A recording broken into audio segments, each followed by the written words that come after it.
આ સરસ દાખલો છે કે યુનિવર્સિટીમાં 4 વિભાગ છે, એન્જિનિયરિંગ છે, માનવતા છે, વ્યવસાય અને વિજ્ઞાન છે, અને સાથે સાથે જે છે બરાબર, હા ચલો વ્યવસાય છે અને વિજ્ઞાન છે. 4 વિભાગ છે ને, તો વ્યવસાય છે અને વિજ્ઞાન છે. હવે તમને એવું કીધું છે કે દરેક વિભાગને પોતાનો સ્ટાફ છે. તો એન્જિનિયરિંગની અંદર જે છે 1200 નો સ્ટાફ છે, જે ટોટલના જે છે કેટલા ટકા છે, 30% હિસ્સો ધરાવે છે.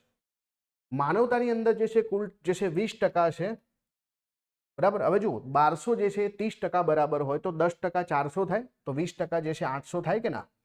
પછી કીધું છે કે માનવતામાં જે છે કુલ સ્ટાફના જે છે 20% છે, તો માનવતાની અંદર 20% થઈ ગયું. ચલો આગળ, નાના કદ માટે જાણીતા બિઝનેસ વિભાગમાં 800 નો સ્ટાફ છે. જો અહીંયા 800 નો સ્ટાફ છે તો એ જે છે 20% બરાબર થાય, અને આપણે જાણીએ છીએ ટોટલ જે છે હંમેશા 100% થાય, તો 30, 20, 50 ને 20, 70 થઈ ગયું. તો વિજ્ઞાનની અંદર જે છે 30% હશે, અને વિજ્ઞાનમાં 30% હશે, એટલે અહીંયા 1200 હશે. શોધવાનું શું છે કે અહીંયા એન્જિનિયરિંગની અંદર અને વિજ્ઞાન વિભાગમાં જે છે સ્ટાફના સભ્યોનો ગુણોત્તર શોધવાનો છે. તો અહીંયા પણ 1200 છે, અહીંયા પણ 1200 છે, 30%, 30%, તો 1:1 આપણો જવાબ આવવો જોઈએ. તો 1:1 જે છે આ ક્વેશ્ચનનો સાચો જવાબ બને છે, કે બંનેમાં 1:1 ના પ્રમાણમાં સ્ટાફ હશે.